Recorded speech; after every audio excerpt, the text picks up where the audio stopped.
الرحمن الرحیم۔ السلام علیکم۔ میں ڈاکٹر تنویر انور خان آپ کے لیے آج اپنی 100 نمبر کی کہانی لے کے آئی ہوں، اور مجھے بڑی خوشی ہے کہ میرا اور آپ کا سفر ایک سینچری پوری کر رہا ہے کہانیوں کی۔ تو میں نے اپنی پچھلی 10 کتابوں کی کہانیاں 99 کہانیاں ڈالی تھیں، اور میری پہلی کہانی میری ادھورا سنجوگ تھی، اور 99 نمبر کی کہانی من مندر تھی جو میں نے پچھلے مہینے ڈالی ہے۔ تو اب ہم نے آپ کی مدد سے اپنی سینچری مکمل کر لی ہے۔ میں آج آپ لوگوں کو سب سے پہلے تو نئے سال کی مبارکباد دینا چاہوں گی۔ اللہ تعالیٰ ہم سب کی خیر عافیت رکھے اور سب ہنسی خوشی رہیں، یہ سال ہمارے لیے بہت اچھا ثابت ہو۔ تو اب ہم یہ کرتے ہیں کہ میں آپ کے لیے اس نئے سال کی خوشی میں اپنا ایک نیا ناول لے کے آئی ہوں، جو کہ ایک ترجمہ کہانی ہے۔ جوڈی بلوم ایک امریکن رائٹر ہیں، بہت مشہور، ان کی بہت شہرۂ آفاق فکشن اسٹوری ناول ہے ٹائیگر آئیز۔ اس کو میں نے 1980 میں اس کو میں نے ترجمہ کیا تھا اس کا۔ تو اب میں نے جب میری 11ویں کتاب آئی ہے تو میں نے وہ ٹائیگر آئیز آئی ہے، تو وہ اچھی بڑی ناول ہے، تو میں نے سوچا کہ میں آپ لوگوں کو اپنی 11ویں کتاب سے اس ناول کو میں آپ کے ساتھ شیئر کروں اور آپ لوگوں کو سناؤں۔ اور یہ بہت اچھی کہانی ہے، فکشن اسٹوریز اس ٹائپ کی کہانی ہے جیسی میں کہانیاں لکھتی ہوں۔ تو امید ہے آپ کو میری یہ کاوش پسند آئے گی اور آپ اس کو انجوائے کریں گے۔ مگر یہ کہانی کیونکہ بڑا ناول ہے تو یہ ہم قسط وار اس کو پارٹ 1 میں آپ کو آج سناتی ہوں ٹائیگر آئیز کا، تو ہم زیادہ آپ کا وقت نہیں لیں گے۔ تو آئیے ہم اپنی کہانی شروع کرتے ہیں۔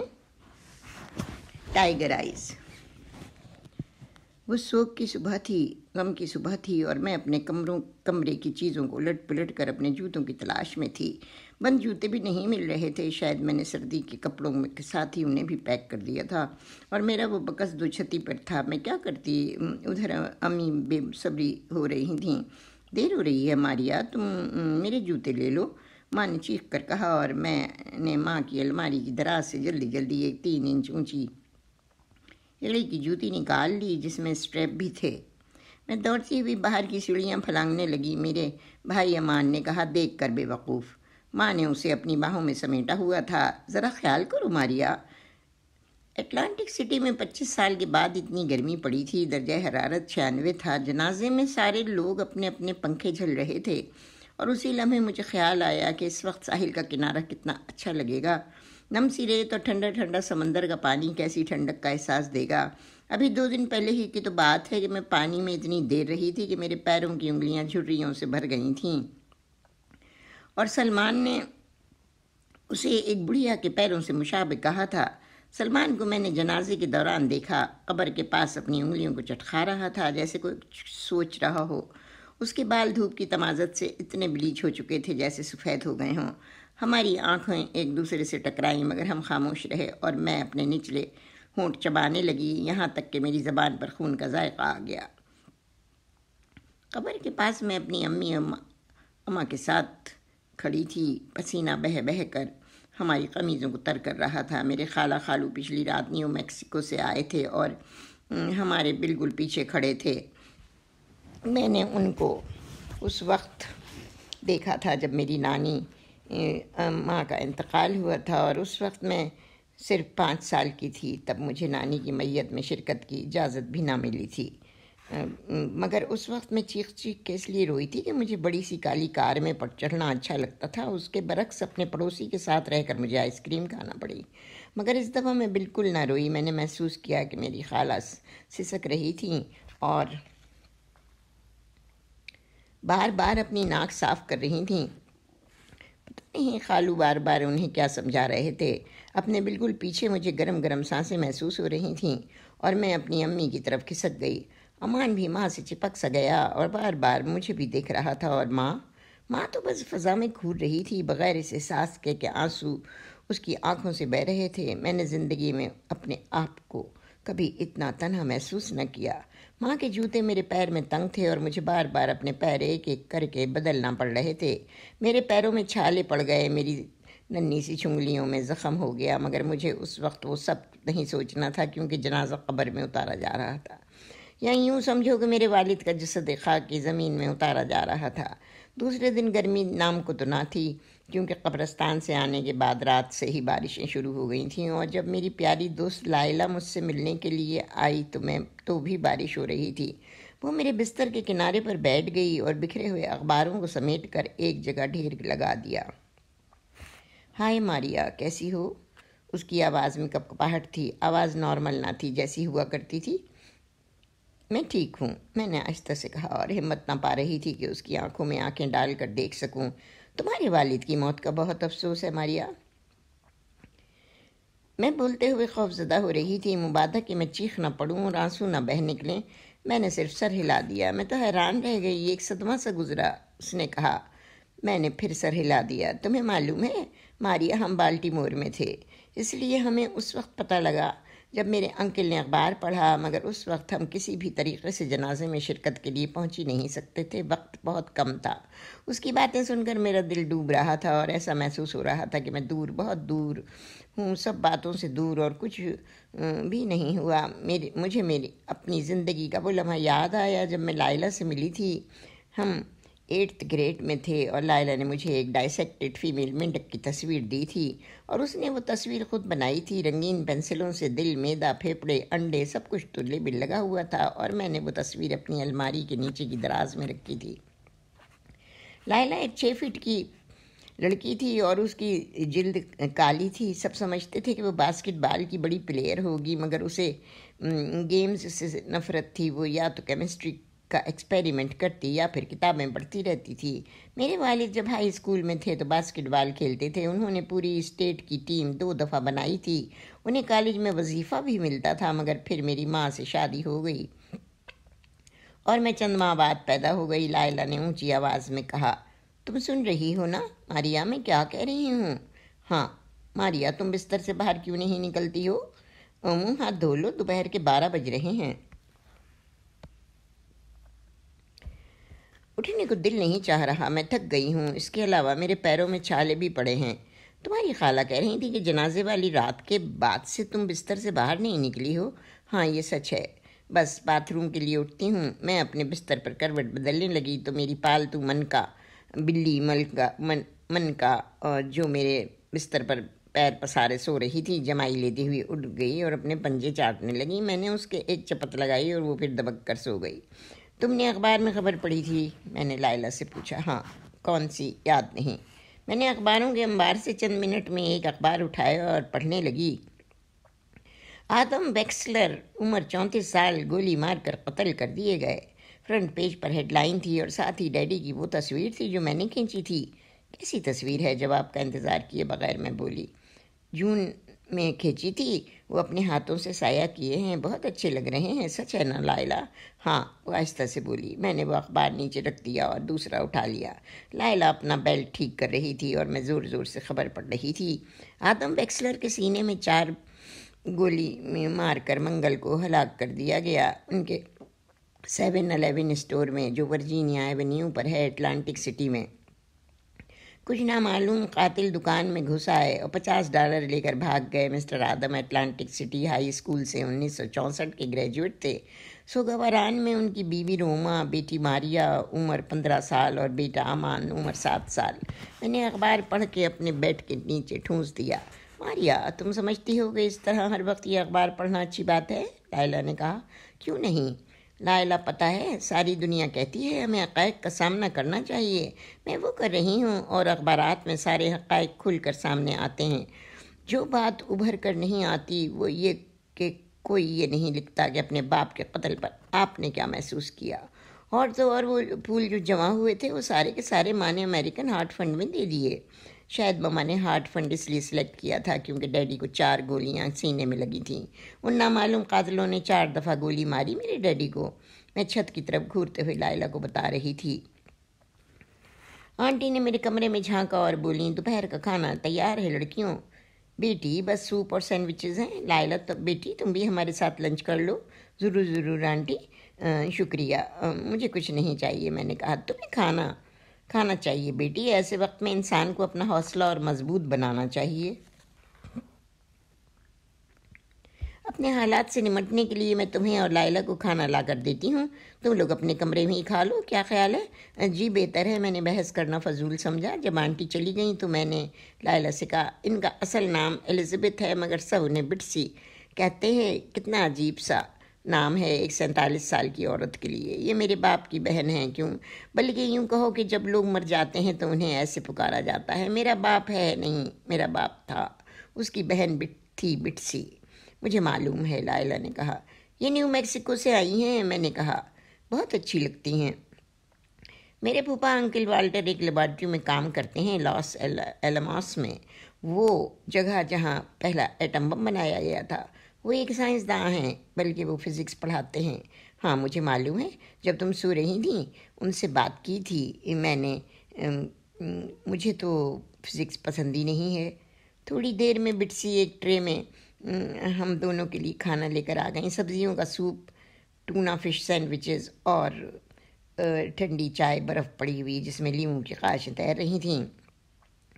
لائلہ نے کھانا کھانا شروع کر دیا۔ میں نے بھی ٹھنڈی چائے کا ایک گھونٹ لیا اور تھوڑے تھوڑے سینڈوچ منہ میں ڈالنے لگی تو ایسا لگا جیسے میرے حلق میں کوئی چیز اٹک رہی ہو۔ میں نے جو کچھ کھایا تھا دوڑ کر جا کے باتھ روم میں نکال دیا۔ اس رات جب ڈیڈی کا قتل ہوا تھا، سارے پڑوسی اور پولیس والے چلے گئے تھے، میں اور امان ممی کے بیڈ میں گھس گئے تھے۔ ہم نے ہر کمرے میں ایک ایک بتی جلا کر رکھی تھی۔ گھر میں بے حد خاموشی تھی اور مجھے احساس ہو رہا تھا کہ کبھی کبھی خاموشی کتنی اچھی لگتی ہے اور کبھی کبھی کتنی خطرناک اور ڈرا دینے والی ہوتی ہے۔ ممی، یہ مرنا کیا ہوتا ہے؟ امان نے معصومیت سے پوچھا۔ سکون بیٹا۔ آپ کو کیسے پتا؟ امان نے کہا۔ مجھے اصل میں تو نہیں معلوم بیٹا، مگر یہ میرا ایمان ہے، یقین ہے کہ ایسا ہی ہے۔ فرض کریں وہ واپس آ گئے تو؟ کون بیٹے؟ وہ آدمی جنہوں نے ڈیڈی کو مارا تھا، اور اب وہ آ کر ہمیں مار دیں گے۔ تمہیں کیسے پتا بیٹے؟ ایسا نہیں ہوگا۔ آپ کو کیسے معلوم ممی؟ مجھے معلوم ہے، امی بولی۔ کیا آپ سوچتی ہیں کہ چوٹ لگے گی؟ کیا؟ امی نے پوچھا۔ جب ڈیڈی کو گولی لگی تھی تو انہیں بھی چوٹ لگی ہوگی؟ نہیں، امی بولی۔ سب کچھ اتنی تیزی سے ہوا تھا کہ انہیں احساس کا موقع بھی نہیں ملا۔ پھر تو بہت ہی اچھا ہے ممی، بہت ہی اچھا ہے۔ ہاں اچھا ہے بیٹے، چلو اب سو جاؤ۔ Okay mummy. امان نے جمائی لی، ماں سے لپٹ کر آنکھیں بند کر کے سو گیا۔ امی نے میری طرف دیکھا، میں ایک لفظ بھی نہ بولی، بس میں نے اپنا ہاتھ بڑھا کر ممی کا ہاتھ سختی سے پکڑ لیا اور اپنا سر ان کے کندھے پر ٹکا لیا۔ والٹر اور بٹسی ہمارے ساتھ 10 دن رہے۔ بٹسی تو زیادہ رہنا چاہتی تھیں، مگر ممی نے کہا کہ بٹسی تم نے ویسے ہی ہماری بہت بڑی مدد کی ہے، بڑا حوصلہ دیا ہے۔ بڑی مدد کوئی چیز نہیں ہے، مانا کہ ہم برسوں نہ ملے ہوں مگر ہم ایک فیملی تو ہیں۔ ان کی آواز پھرا گئی۔ ہم نے نیو میکسیکو کئی دفعہ آنے کا پروگرام بنایا مگر ہر دفعہ ملتوی ہو گیا۔ بٹسی آنٹی نے سر ہلایا اور کسی کا بھی جملہ پورا نہ ہو سکا۔ بٹسی بولیں، اب میرے ساتھ چلو، ماحول کی تبدیلی اچھی لگے گی تم لوگوں کو۔ نہیں، فی الحال میں نہیں آ سکتی، اپنے بکھرے وجود کی کرچیاں مجھے خود ہی اٹھانی ہیں۔ کوئی بات نہیں، مگر تم پیسوں کی فکر نہ کرو روما، ہم تمہاری مدد کر سکتے ہیں، بلکہ ہم تمہاری مدد کرنا چاہتے ہیں جب تک تم اپنے پیروں پر کھڑی نہ ہو جاؤ۔ ممی نے اپنے ہونٹ ایک دوسرے پر دباتے ہوئے آہستہ سے کہا، میں سمجھتی ہوں کہ میں سنبھال لوں گی۔ بٹسی کرسی سے اٹھی اور باورچی خانے میں جا کر اپنے لیے تیسرا کافی کا کپ بنایا۔ میں چولہے کے سامنے کھڑی اپنی چائے میں شہد ملا رہی تھی۔ مجھے یاد ہے جب وہ پیدا ہوا بہت پیارا اور چاہنے والا بچہ تھا۔ بٹسی کی باتیں سن کر مجھے اندازہ ہوا کہ وہ امان کے بارے میں کہہ رہی ہیں، مگر ذرا ہی دیر بعد وہ بولیں، وہ ہمیشہ سے ایک اچھا طالب علم تھا، وہ ایک اچھا ایتھلیٹ تھا۔ اور اب میں سمجھ گئی کہ وہ یہ سب کچھ ڈیڈی کے بارے میں کہہ رہی تھیں۔ مجھے یقین نہیں تھا کہ ان کی آواز بھرا گئی۔ میں نہیں چاہتی تھی کہ وہ روئیں، کم از کم اب نہیں۔ انہوں نے چند لمبی لمبی سانسیں لیں، ناک پوچھی اور وہ رونے کا لمحہ گزر گیا۔ بٹسی نے اپنی کافی کا مگ لیا اور ڈائننگ ٹیبل پر آ کر بیٹھ گئیں۔ روما، کوئی وصیت، کوئی بیمہ، کوئی بینک اکاؤنٹ، تم لوگ گزر بسر کیسے کر رہے تھے؟ بس ایسے ہی گزر بسر کر رہے تھے، کبھی کم پیسے کبھی زیادہ۔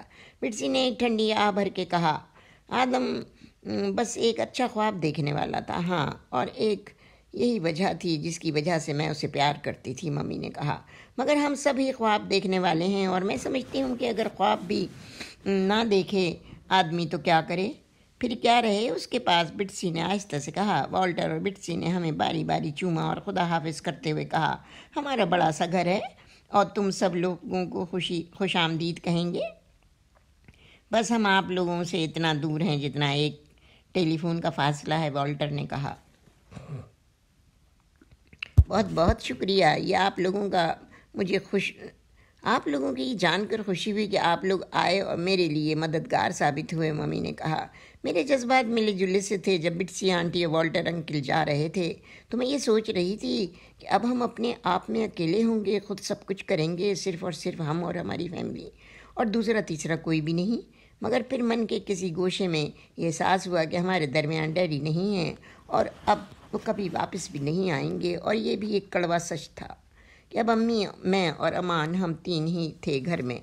رات جب میں خوف زدہ سی اپنے بستر پر لیٹی تو مجھے مختلف قسم کی ایسی آوازیں آنے لگیں جو میں نے پہلے کبھی نہیں سنی تھیں۔ اس سے پہلے جب بٹسی اور والٹر انکل وہاں صوفے پر سو رہے تھے تو میں خوف زدہ نہیں ہوتی تھی، میں نے کبھی کوئی آواز نہیں سنی، مگر اب تو ہر کمرے کی لائٹ جل رہی تھی اور ننھا امان آدھی رات کو خوف کے مارے ممی کے بستر میں گھس جاتا تھا۔ میں بھی چاہتی تھی کہ ممی کے کمرے میں جاؤں، کیونکہ جب ہم تینوں ایک ساتھ ہوتے تھے تو خوف کا احساس کم ہوتا تھا۔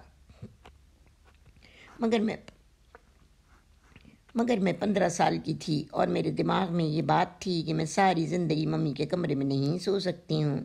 میری زندگی کا وہ لمحہ بدترین ہوتا تھا جب میں اپنی دراز میں کاغذات دیکھتی تھی۔ میرا دل تیز تیز دھڑکنے لگتا تھا اور سانس اکھڑنے لگتی تھی اور میں اپنی آنکھیں موند لیتی تاکہ وہ تصویر اپنے دماغ سے مٹا دوں۔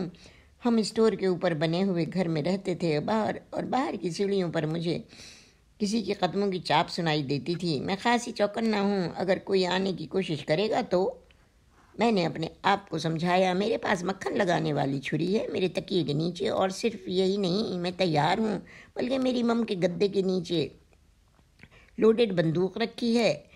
امی کو معلوم نہیں کہ یہ سب بات مجھے پتہ ہے اور وہ جب چاہیں بندوق استعمال کر سکتی ہیں، مگر اگر ایسا کوئی وقت آئے تو، بس ڈیڈی کی طرح نہیں۔ ڈیڈی اسٹور میں سیدھے ہاتھ کی شیلف کے نیچے بندوق رکھتے تھے،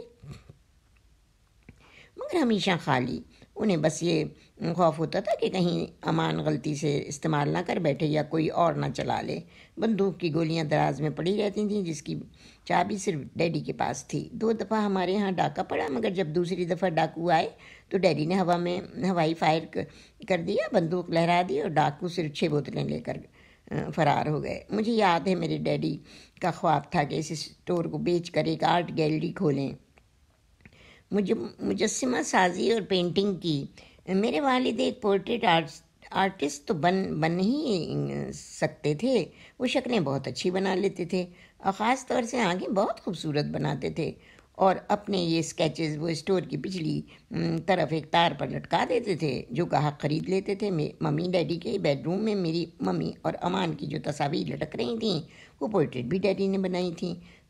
سلمان ڈیڈی کے اسٹور میں پورے موسم گرما میں کام کرتا تھا اور اسی وجہ سے ہماری ملاقات ہوئی تھی۔ ہم نے ایک دم باہر جانا شروع نہیں کر دیا تھا۔ میں نے پہلے اس سے پوچھا تھا کہ اگر اسے کچھ مدد چاہیے ڈبل روٹی وغیرہ کاٹنے میں اور بنانے میں۔ بالکل، کیوں نہیں، میں ضرور ہیلپ لوں گا، سلمان بولا۔ سلمان کے بارے میں مجھے صرف اتنا پتہ تھا کہ وہ کالی مرچ کے ساتھ پڑا پزا پسند کرتا ہے۔ اس کے نزدیک، اس کے پاس کھڑے ہو کر مجھے عجیب سا احساس ہوتا تھا۔ ایک دوپہر میں اپنے ڈرائنگ روم میں بیٹھی میگزین کے صفحات الٹ پلٹ رہی تھی اور جو کچھ بھی پڑھ چکی تھی اس سے زیادہ پڑھنا نہیں چاہتی تھی، اس لیے کہ میری نظریں دھندلا رہی تھیں اور ایسا لگ رہا تھا کہ وہی الفاظ میں بار بار پڑھ رہی ہوں، مگر پھر بھی کیا پڑھ رہی تھی کچھ نہیں معلوم۔ ممی اور امان اپنے اپنے کمرے میں سو رہے تھے۔ ہم اب دن میں سونے کی کوشش کرتے تھے، اگر بیل بجتی تو بس میں یا سلمان دروازہ کھولتے تھے، وہ اسٹور کا دروازہ کھولتا اور اوپر میں کا دروازہ میں کھولتی تھی۔ بیل بجی، میں نے دروازہ کھولا، وہ سلمان تھا۔